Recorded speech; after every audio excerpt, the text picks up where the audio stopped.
please subscribe and don't forget to press the bell icon to get notified whenever we upload a new video.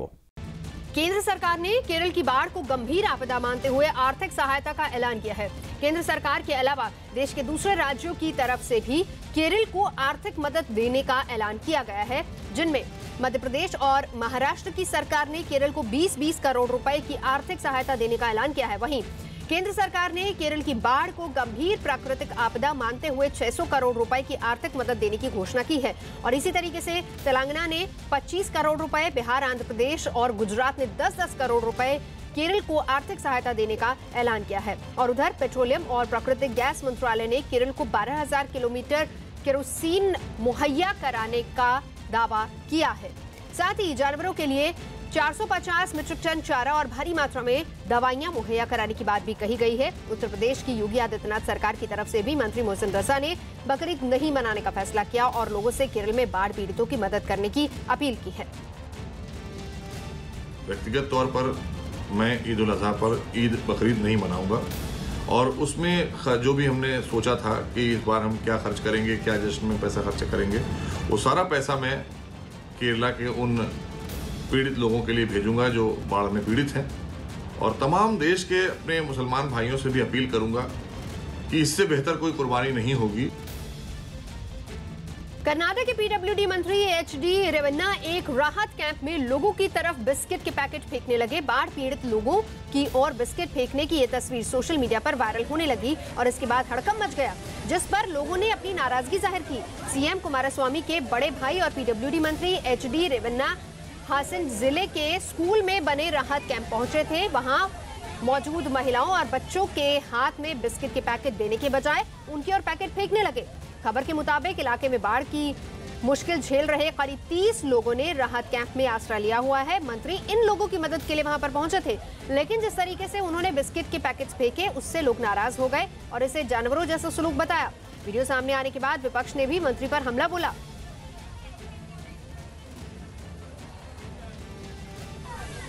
बात मध्य प्रदेश की करते हैं। राजधानी भोपाल में भारी बारिश की वजह से कई इलाकों में पानी भर गया है। भारी बारिश से सड़कें तालाब में तब्दील हो गई हैं। सड़क पर पानी भरने की वजह से बाजार बंद है, दुकानों और घरों में पानी घुस गया है। इस वजह से लोग अपने घरों से बाहर नहीं निकल पा रहे हैं। भारी बारिश से लोगों को परेशानियों का सामना करना पड़ रहा है। दुकानें बंद होने से लोग जरूरी सामान नहीं खरीद पा रहे और दूसरी तरफ भारी बारिश की वजह से पानी भरने से स्कूलों को भी फिलहाल बंद करना पड़ा है। भोपाल में भारी बारिश से उसी जगह पानी भरा है जहां पर भोपाल के मेयर आलोक वर्मा इसी सीजन की भारी बारिश में पानी भरने के बाद धरने पर बैठ गए थे।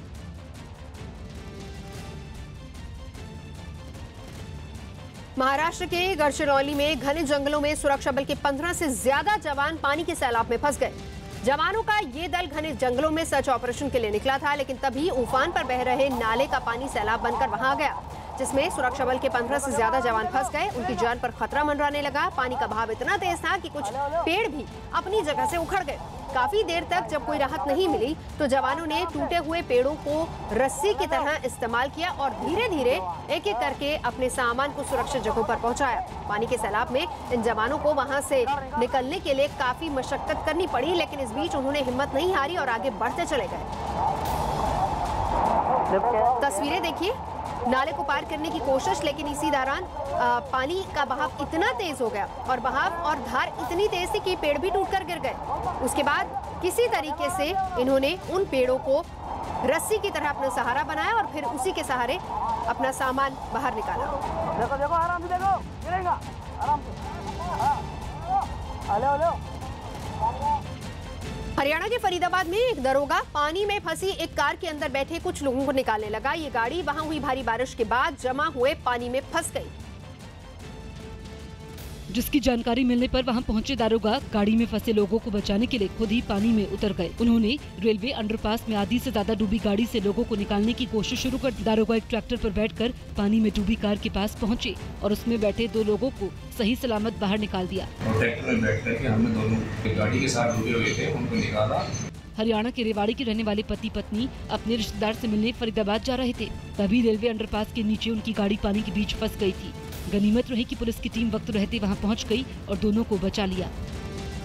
छत्तीसगढ़ में कोडागांव के एक स्कूल में वहां के कुछ कर्मचारी घुटनों तक भरे पानी के बीच चलने लगे। वहां हुई भारी बारिश के बाद स्कूल का मैदान तालाब में तब्दील हो गया। जिसकी वजह से वहां पहुंचे कर्मचारियों को पानी के बीच से होकर स्कूल के अंदर जाना पड़ा। इस बीच कुछ छात्र भी पानी के बीच से होकर गुजरते नजर आए। स्कूल के मैदान में खड़ी बसों के पहिए भी पानी में डूबे दिखे। मेरे देखते देखते 20 साल तो ये परेशानी है, और परंतु आज तक कोई निर्णय नहीं हुआ। उधर बीजापुर में कुछ लोग बारिश के बाद मकान में घुसे पानी और कीचड़ को बर्तन की मदद से बाहर निकालते दिखाई दिए। कई इलाकों में बाढ़ की वजह से सैकड़ों लोगों के बेघर होने का दावा किया गया, जबकि भारी बारिश के बाद सड़कें टूटी फूटी नजर आईं। बाढ़ प्रभावित इलाकों में फंसे 250 से ज्यादा बच्चों को सुरक्षित निकालकर एक स्कूल में बने राहत शिविर में रखा गया है। हमारे बच्चों को हमको बचाना बहुत जरूरी है।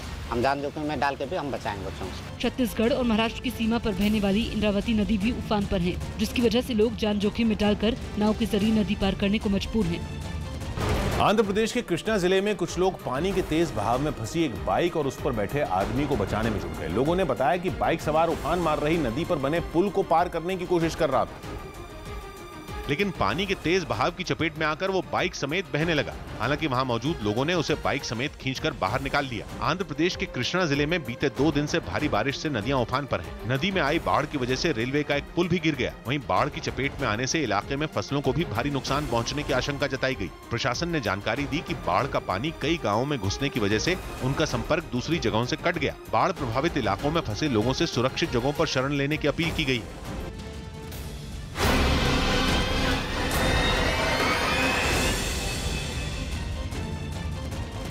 बिहार के आरा में भीड़ पर एक महिला को निर्वस्त्र कर शहर में घुमाने का आरोप लगा है। भीड़ ने महिला के साथ ये सलूक गांव के एक लड़के का शव मिलने के बाद किया। गांव के लोगों का आरोप है कि महिला और उसके परिजनों से लड़के के साथ पहले लूटपाट और फिर उसकी हत्या कर दी। तस्वीरों में देखिए, निर्वस्त्र करके उस महिला को घुमाया गया और अब इसको लेकर सियासत भी लगातार शुरू होती जा रही है। तस्वीरें हम आपको दिखा रहे हैं और फिर इसके बाद किस तरीके से बवाल पूरे इलाके में मचा वो भी हम आपको दिखा रहे हैं। महिला के साथ पहले मारपीट की गई और फिर उसके बाद निर्वस्त्र कर महिला को वहां पर घुमाया गया। परिजन नाराज थे क्योंकि उनके बेटे का शव रेलवे ट्रैक पर पड़ा मिला था, जिसके बाद परिजनों ने इस महिला पर शक जताया और फिर उसके बाद न सिर्फ इलाके में आगजनी की, उस महिला को पीटा, बल्कि निर्वस्त्र कर वहां पर घुमाया भी और साथ ही साथ इस दौरान कुछ लोग तस्वीरें खींचते भी नजर आए। लेकिन पुलिस तमाशबीन बनी रही। अब इसके बाद खबर ये आ रही है कि तमाम लोगों के खिलाफ मामला दर्ज किया जाएगा और उन लोगों के खिलाफ भी जो कि तस्वीरें खींच रहे थे। पुलिस की भूमिका भी इसमें सवालों के घेरे में है, क्योंकि जिस वक्त ये तमाम हो रहा था, ये सब चीजें हो रही थी, उस वक्त पुलिस वहां पर मूक दर्शक बनी रही। सियासत इसको लेकर अब लगातार गर्माती जा रही है, क्योंकि विपक्ष सीधे सीधे कह रहा है कि ये तस्वीर क्या दिखाती है, क्या ये जंगल राज नहीं है? सरेआम एक महिला को इस तरीके से पीटा जाता है, निर्वस्त्र करके घुमाया जाता है और वहां पर पुलिस मूक दर्शक बनी रहती है। नीरज कुमार जेडीयू नेता इस वक्त हमारे साथ जुड़ चुके हैं। नीरज जी, क्या कहेंगे इन तस्वीरों पर?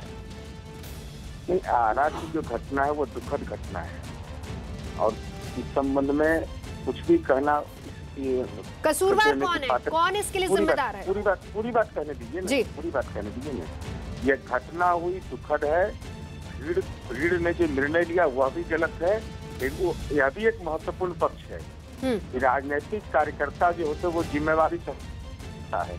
राष्ट्रीय जनता दल के कार्यकर्ता किशोरी यादव उस भीड़ को लीड कर रही थी, गिरफ्तारी हुई है। तो राजनीतिक रूप से संवेदना होती है राजनीतिक कार्यकर्ताओं में। पक्ष और विपक्ष होना अलग विषय है, हाँ। लेकिन अगर भीड़ को उत्तेजित करना, उस भीड़ में शामिल होना और अपना राजनीति का एजेंडा तय करना, यह भी एक विचार नहीं है। तो फिर पुलिस की भूमिका पर क्या कहेंगे आप? पुलिस कुछ कर सकती थी ना? अगर आरजेडी के नेता लीड कर रहे थे तो कर लेती गिरफ्तार उनको।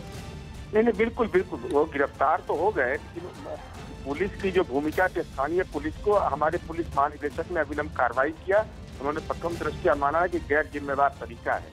लेकिन महत्वपूर्ण पक्ष यह भी है, ये भी विचारणीय है कि आखिर सामाजिक जीवन में जीने वाले लोग ईर्ष्या द्वेष में कौन कौन से अपनी भूमिका तय करना चाहते हैं, क्या करना चाहते हैं। इसकी जितनी निंदा की जाए कम है और ऐसी घटनाओं में अगर राजनीतिक कार्यकर्ता शामिल रहेंगे, हाँ, आपने कहा तो कार्रवाई करेगी। बिल्कुल। नीरज जी रुकिए, नीरज जी आपको रोक रही हूँ, जरा रुकिए, क्योंकि मनोज झा हमारे साथ आरजेडी से जुड़ चुके हैं और आप ये कह रहे हैं कि आरजेडी के नेता इस भीड़ को लीड कर रहे थे। मनोज जी, नीरज जी आप पर आरोप लगा रहे हैं कि आरजेडी के नेता लीड कर रहे थे और अपनी सियासत चमकाने के लिए सब कुछ हो रहा था।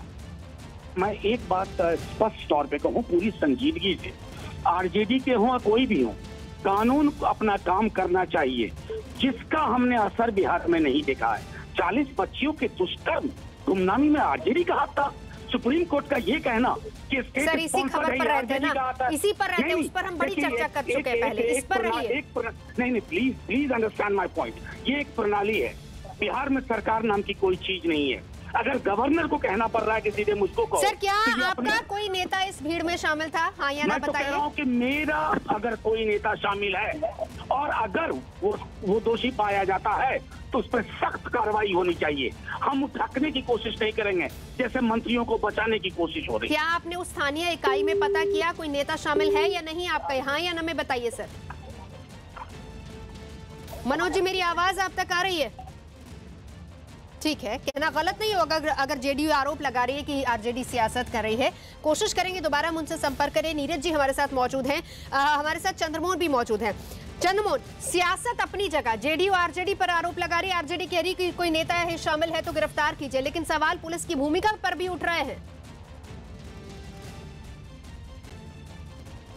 चंद्रमोहन हमारे से देखिए वीडियो साफ तौर पर दिखा रहा है कि स्थानीय पुलिस कहीं ना कहीं इस पूरे मामले में कोई कार्रवाई नहीं की है और शायद यही वजह कि इस तरह का वारदात सामने आया है जब एक महिला को उसके घर से खींचकर पहले उसको पीटा गया और फिर उसे निवस्त्र कर पूरे शहर में घुमाया गया। जब यह हंगामा चल रहा था उस समय पुलिस भी मौजूद थी, लेकिन पुलिस ने रोकने की कोशिश नहीं की। पुलिस आगे आगे भागती रही और पीछे पीछे लोग इस महिला को लेकर पूरे शहर भर घुमाते रहे। तो जो वीडियो सामने आया वो साफ तौर पर दिखा रहा है कि पुलिस ने वहां पर स्थिरता बरती है और यही वजह है कि इस तरह के वारदात सामने आए हैं। हालांकि वरीय अधिकारियों को जब यह पता चला उसके बाद 7 पुलिसकर्मियों को सस्पेंड किया गया है और वहां पर अभी स्पेशल तैनाती की गई है। गांव में पहरा हो रहा है और इलाके में लगातार छापेमारी की जा रही है कि जो लोग भी वीडियो में दिख रहे हैं उनको अविलंब गिरफ्तार किया जाए और इसमें 15 लोगों को अब तक गिरफ्तार भी कर लिया गया है, जिसमें एक आरजेडी के नेता कौशल किशोर भी शामिल हैं। लेकिन जो यह वीडियो सामने आया है साफ तौर पर दिखा रहा है कि कहीं ना कहीं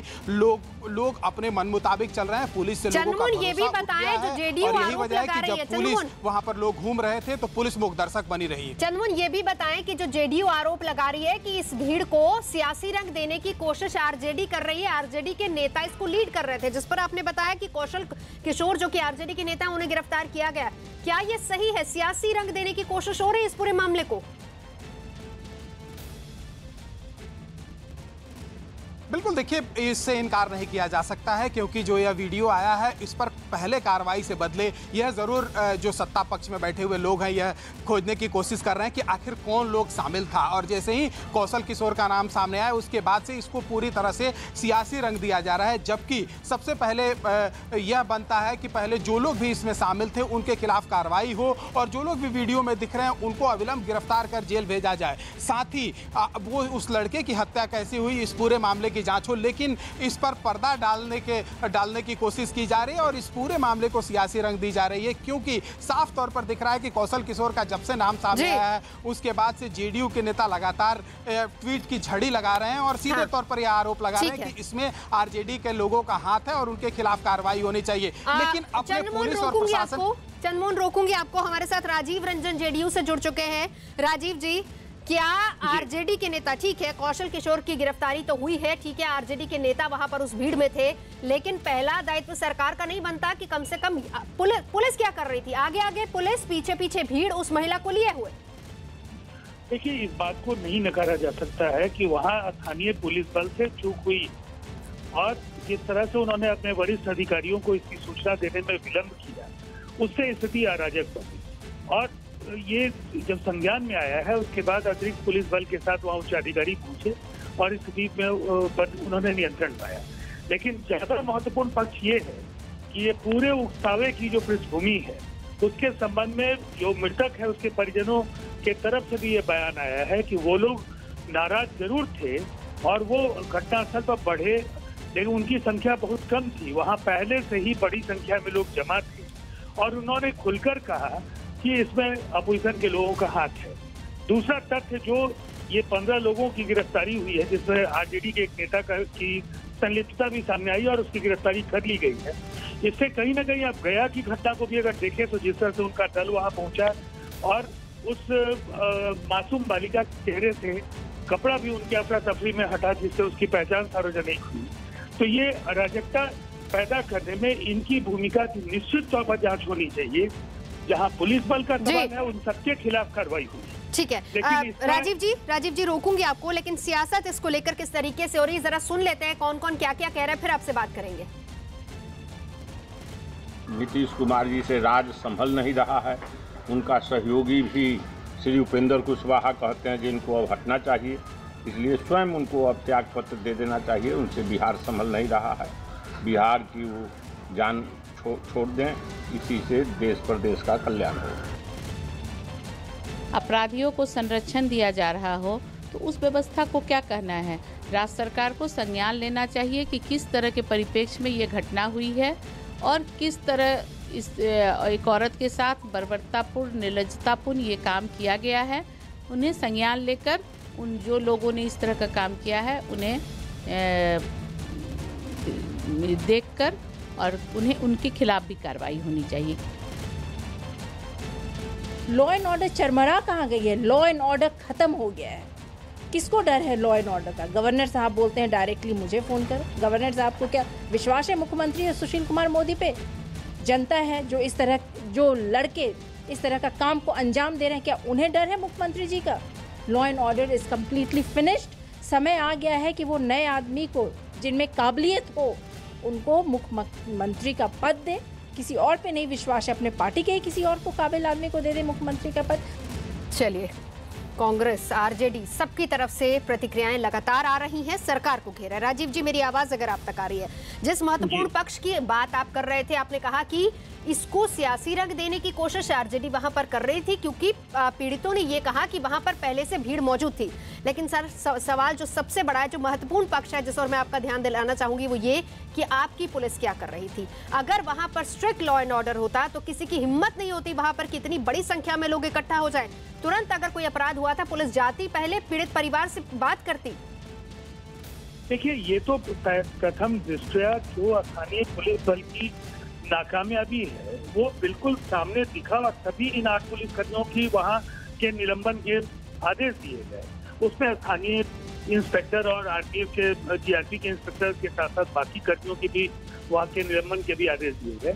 ये पक्ष तो पुलिस कप्तान ने वहां स्वीकारा कि वहां स्थानीय पुलिस से कहीं न कहीं एक गंभीर चूक हुई है जिससे स्थिति अराजक हुई। लेकिन स्थिति को अराजक बनाने के जो अन्य तत्व हैं वो भी साथ हो गए हैं। तो क्या नैतिक अधिकार है अपोजिशन को कि इन सवालों पर अपने नेताओं के खिलाफ कार्रवाई करने के बजाय केवल उस सरकार पर दोषारोपण करें?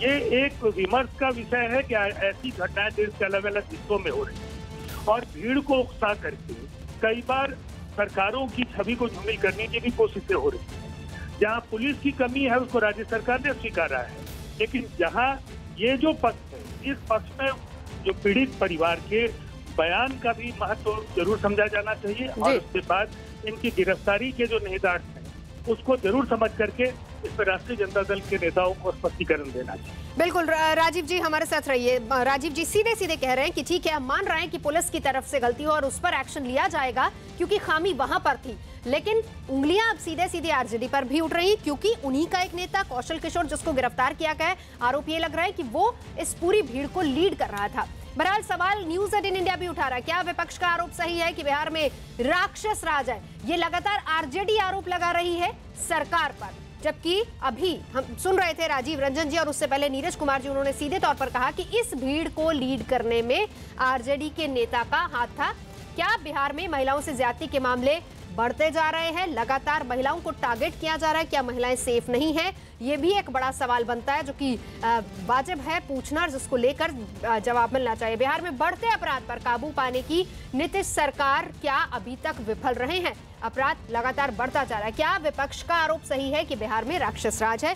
ये बार बार न सिर्फ तेजस्वी यादव बल्कि आरजेडी के तमाम नेता और अभी आपने सुना कि कांग्रेस की नेता भी यही आरोप नीतीश सरकार पर लगा रही थी। जी राजीव जी, अब इस पर जवाब क्या रखेंगे?